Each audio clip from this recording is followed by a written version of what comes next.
Mesdames, Mesdemoiselles et Messieurs, bonjour. Je me présente, Yannick Seyer, je suis polytechnicien en nouvelles technologies de l'information et de la communication.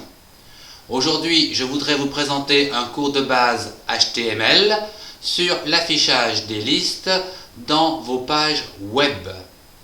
Dans ce premier exemple qui est ici, je vous propose d'étudier des listes dites numérotées, c'est-à-dire que pour chaque information, un numéro consécutif sera affiché.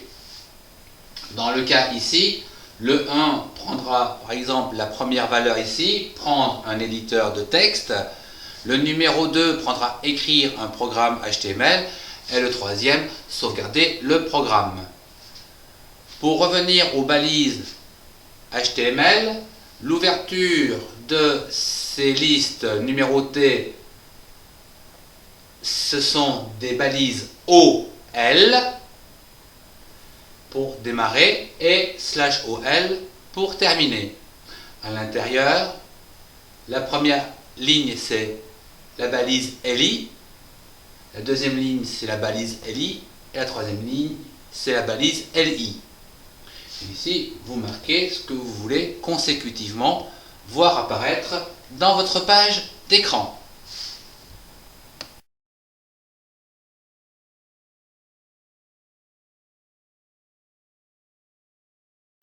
Dans ce deuxième exemple, je vous propose de lister des informations consécutives à l'aide soit de petits carrés, qu'on appelle des squares, ou des petits ronds, circles, ou des disques. La balise de départ, ce sera un UL, type, donc le type que vous les avez choisi, square, circle ou disque. Et vous fermez donc le type de l'UL. À l'intérieur, vous marquez ce que vous voulez. Par exemple, si vous voulez faire un sommaire avec les différentes pages que vous avez, il vous suffit de prendre après la balise LI, comme nous avions vu tout à l'heure, et marquer les lignes consécutives que vous voulez voir apparaître ou être affichées sur vos écrans, votre écran, avec les numéros de page, par exemple. Voilà un deuxième exemple.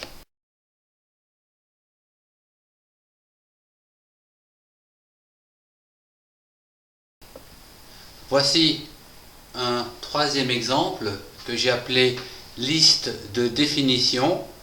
Ça va vous permettre pour un titre de donner les définitions de ce titre. Par exemple ici, pour la touche CTRL, si on ajoute un S, on obtient une sauvegarde. Si on ajoute un C, on obtient une copie. CTRL S, une sauvegarde, CTRL C, une copie. Pour mettre donc ce type d'affichage sur votre écran, il vous suffit de prendre cette fois-ci des balises dites DL de début, DL de fin, un TD pour marquer le titre, donc début TD, fin de TD. Ici nous allons parler de la touche CTRL. Donc ici nous allons voir touche CTRL. Et après, pour chaque ligne, une DD. Simplement une balise DD de départ. Et on n'a plus qu'à écrire la phrase que l'on veut voir affichée. Donc, plus S égale sauvegarde, plus C égale copie. Voilà le troisième exemple.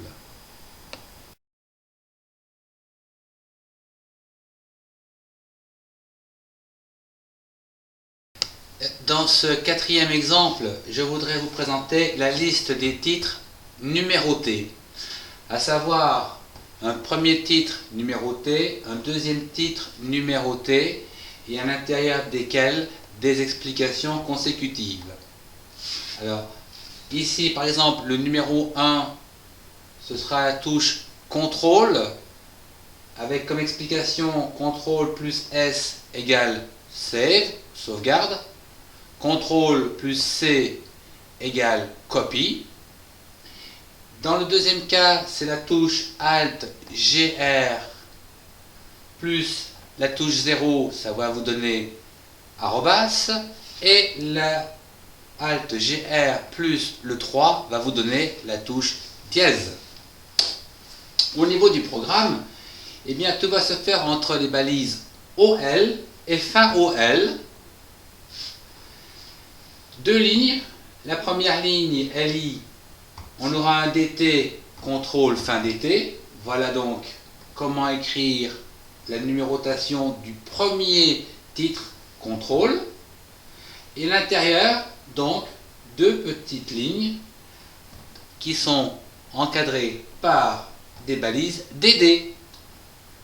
Un premier DD plus S égale Save. On va voir la ligne là qui s'affiche. Un deuxième DD plus C égale Copy. Et la deuxième ligne s'affiche.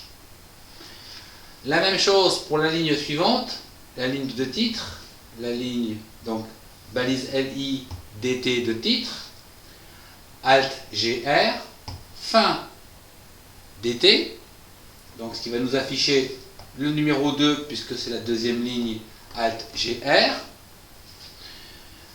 et les balises DD ici pour chaque ligne. Ici, plus 0 égale arrobas, donc plus 0 égale arrobas, et celle-ci, plus 3 égale dièse. Voilà donc le quatrième exemple.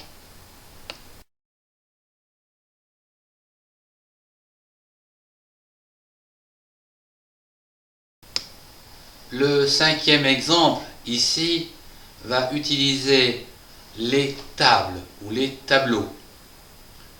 En effet, si nous voulons afficher sur notre écran la définition de certains mots, tel un dictionnaire, nous aurons donc dans un premier bloc ici, par exemple, le titre, et en dessous, les noms que l'on veut donc définir, et ici, une deuxième colonne où l'on va marquer les définitions.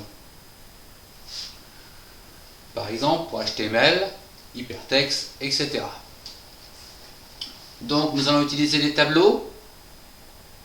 La balise de départ, table, fin de table, d'accord.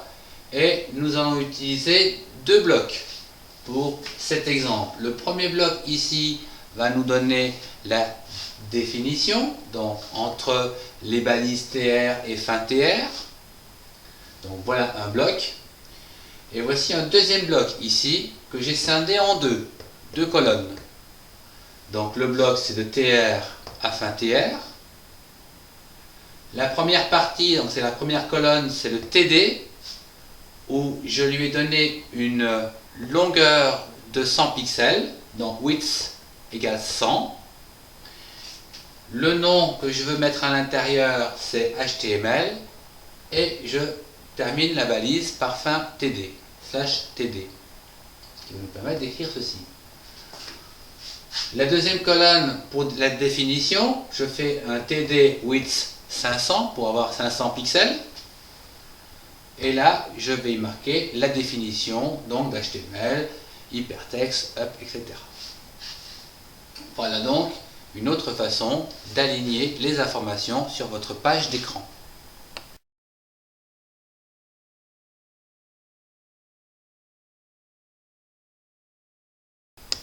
Dans ce sixième exemple, c'est ce que l'on appelle des listes préformatées. C'est-à-dire que là où vous écrivez les informations avec les espaces 1, 2, 3 ou 4, c'est comme cela que ça sera affiché sur votre écran. Les balises sont pré et fin pré. Et à l'intérieur, vous pouvez donc laisser deux caractères ici, par exemple, et écrire HTML, PHP, laisser 4 caractères et marquer hypertexte, Marcus, etc. Et PHP, hypertexte, pré-processor. Ce qui va vous donner ici ce genre d'affichage sur votre écran.